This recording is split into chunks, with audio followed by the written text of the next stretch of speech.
kang pendant na asul na unicorn. Tig-isa kayo ng ina mo. Nasaan na yun? Saan ko ba yun nalagay?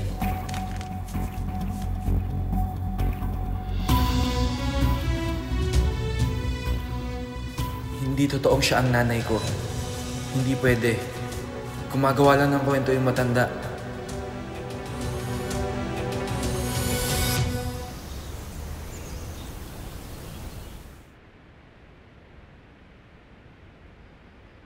Zeph, ano ba talaga nangyari? Bakit ganyan ka makaiyak? Ano ba sinabi sa'yo ni Miss Chinchin?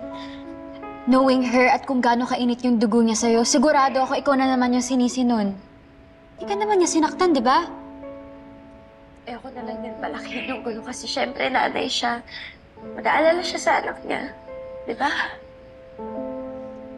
Hindi pa rin tama na sa inyo binuntun lahat yun. Kung may problema siya sa paglapit-lapit sa'yo ni Anton, eh di yung anak niya yung pagsabihan niya. Speaking of, paano nga ba nakapasok sa eksena si Anton? Kalat na kalat sa buong campus na kayo na. Totoo ba? Bakit hindi mo sinabi sa amin? Sorry guys, kasi palabas na niyo lahat. Kasunduan kami ni Anton. Anong kasunduan?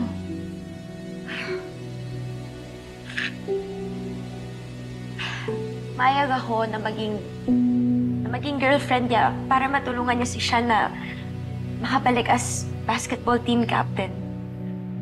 Sabi ni Anton, kakausapin niya yung mami niya, si Miss Chinchin, na nabigyan pa ng second chance si Sean na makapag-take siya ng special assessment test. Tapos kapag nakapasa siya, makakapag-try out ulit siya as basketball team captain. Wait lang. So, tiniis mo yung kapreskohan ni Anton at tinanggap mo lahat ng galit ni Miss Chinchin para kay Sean? At nilunok mo lahat ng paratang ni Miss Chinchin sa'yo para lang sa isang deal na napilitan ka lang? Zeph, lahat ng kaguluhan na to dahil inaalala mo si Sean. Zeph, umamin ka nga. Mahal mo na ba si Sean?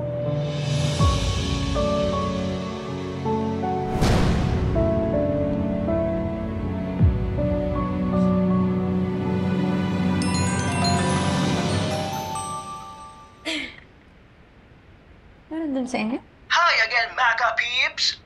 I'm back with the latest tea. Alam nyo bang naka-confine ngayon sa ospital ang Prince of Maka, eh?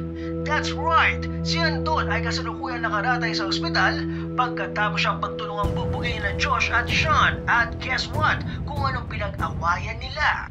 Or should I say, guess who? Sino pa ba ang ilusyonerang trying hard, user-friendly, wannabe prinsesa ng Maka, eh? Si Zeph! Aba!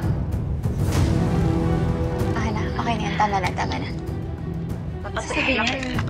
Talaga. Ano to? Uy! Nonsense. Ay, naku. Tama yata talagang hinala ko. Ikaw, Elijah, ang nasa likod ni Maka Clown. Wala ka bang puso? Hindi ka ba naawa kay Zeph?